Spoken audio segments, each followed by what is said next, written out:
तोंडाला कसलीच चव नसेल, जेवण बनवायचा कंटाळा आला असेल तर अशा प्रकारचे मस्त वरणफळ माझ्या आईच्या पद्धतीने.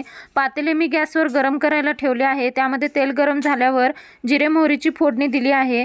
नंतर त्यामध्ये कढीपत्त्याची फोडणी द्यायची. मसाला भाजत असतानाच आपल्याला त्यामध्ये लाल तिखट मिक्स करून घ्यायचे आहे. त्यामध्ये नंतर हळद ॲड करायची आहे. एक मोठा टोमॅटो चिरून घ्यायचा आहे. या मसाल्यामध्ये टोमॅटो व्यवस्थित पूर्ण नरम होईपर्यंत भाजून घ्यायचा आहे. या मसाल्यामध्ये घरी बनवलेली जिरा पावडर आणि धना पावडर या मिश्रणामध्ये ॲड करायची आहे. घरी बनवलेली किंवा बाहेरची बनवलेली अद्रक लसूण पेस्ट ॲड करायची आहे. बाजूच्या गॅसवर गरम पाणी करायला ठेवायचं आहे. ते पाणी आता या मसाल्यामध्ये ॲड करायचं आहे. यामध्ये अर्धे भरडलेले शेंगदाणे आणि थोडेसे खोबरे अर्धे भरडलेले ॲड करायचे आहे. नंतर घरी असलेली मुगाची डाळ अर्धी वाटी धुवून यामध्ये ॲड करायची आहे.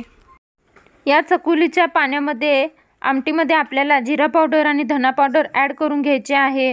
6 गोळ्याची चपातीचे पीठ माझ्या आईने तयार करून घेतलेले आहे. या गोळ्यांना दोन्ही बाजूला चांगलं असं तेल लावून घ्यायचं आहे. तेल लावून लाटून घेतल्यानंतर आपल्याला उलटण्याने चौकोनी याचे काप करून घ्यायचे आहेत.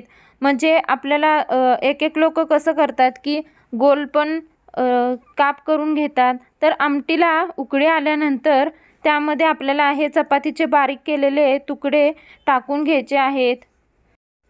बाकीचे दुसरे गोळे हे लाटून घ्यायचे आहेत आणि आमटीला साधारण 20 मिनिटे चांगलं उकळून घ्यायचे आहे. मग आपले मस्त गरमागरम वरणफळ तयार होते. कोल्हापूरमध्ये आपण याला चकोलीसुद्धा म्हणतो. तर माझ्या या यूट्यूब चॅनलवरती नवीन असाल तर माझ्या या चॅनलला प्लीज लाईक करा, शेअर करा आणि सबस्क्राईब करा आणि अशीच छान छान रेसिपी तुम्ही बनवत राहा. Thank you so much.